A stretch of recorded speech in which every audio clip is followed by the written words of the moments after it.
My question is this: with you know, our federal government can borrow $1 billion, $1 trillion from China, and they've done so more than once. And I'm curious because our government, the federal government, is unwilling to actually cut spending, actually cut programs or departments that we really don't need at a federal level. And one of the comments tonight from one of the speakers was to cut a certain department, which I agree with. We don't need it. We can do that at the state level. My question to you, Senator Allen, is this. What would you cut in the state of Arizona so that we can balance our budget without raising taxes, without spending the people's money needlessly on programs and departments that we just don't need? We need to consolidate or do something. I'd like to know, where would you cut? I don't mean instead of getting a 5% raise, you get a 2% raise. That's not what I'm talking about. I mean cut money, cut funding from areas that we can't afford. Thank you. I'd like to get back specifically to what programs could be cut at the state level. Several of the programs are the programs that you voted for. Now, it might not have been you personally, but we as people and citizens with initiative and referendum, there have been several initiatives that have put in place spending programs that are egregiously affecting our ability, especially Sylvia as a sitting legislator, with a decreasing piece of the pie that's under their jurisdiction and an increasing piece of the pie that's under initiative protection. Those initiatives have to be revisited. It's not that they weren't passed for a good reason, wasn't that there wasn't some good cause, we just can't afford them. But they're protected. And so any actions that we can take to readdress those issues and allow us to get back to your representatives taking those decisions would be very, very helpful. Also, I don't know if they were able to address entirely All-Day K. It's a very great program. It's great for young families, or even going half-day K, but in 2 or 3 years, the benefits of that program merge, and so it would be also, you know, there's $300 or $400 million that could go back in for the general use.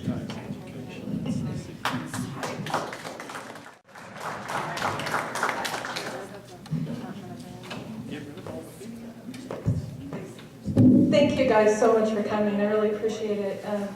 My name is Sydney Martin, and I have made a promise to myself to vote principle over party. And I've got a question for all the federal candidates. I was able to ask John McCain when he came into town, and also J.D. Hayworth similar questions. But and in discussion with them, they proved to me that their voting records did not adhere to Article 1 and specifically Section 8 of the Constitution. When they voted for the Patriot Act, No Child Left Behind, the bailouts and such.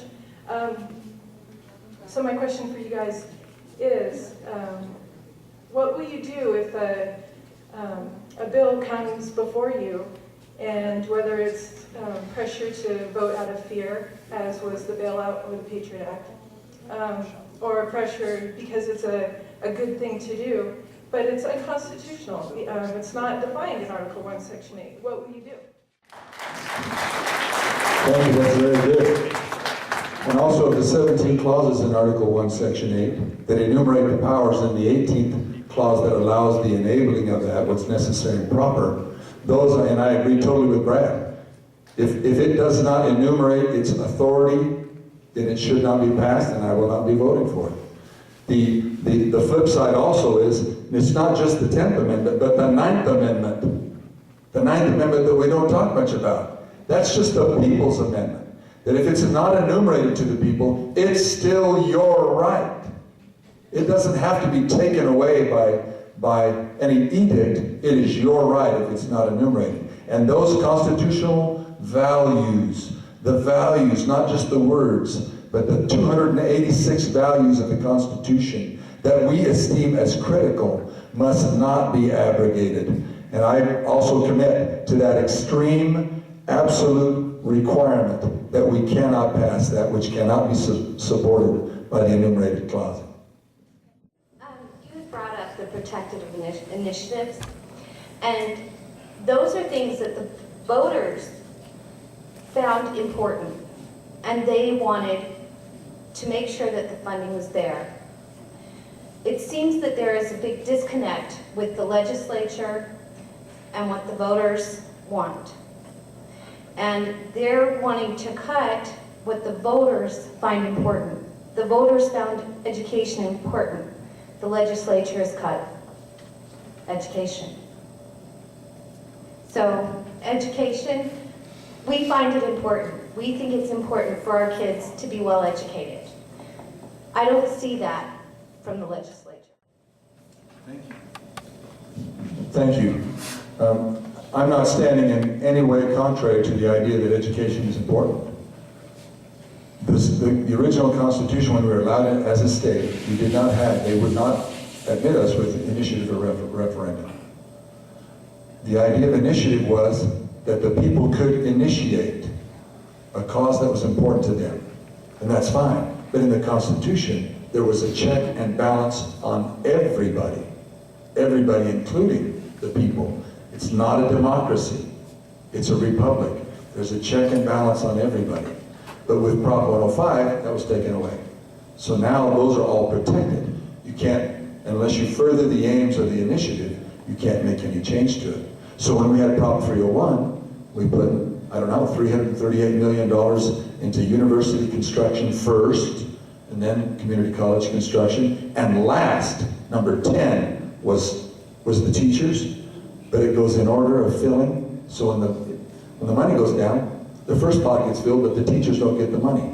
So in those instances, the voters either need to relook at what they're spending their money on. We got a lot of buildings, but we don't have the teachers. So those things need to be reviewed. I'd be glad to talk to you then afterwards.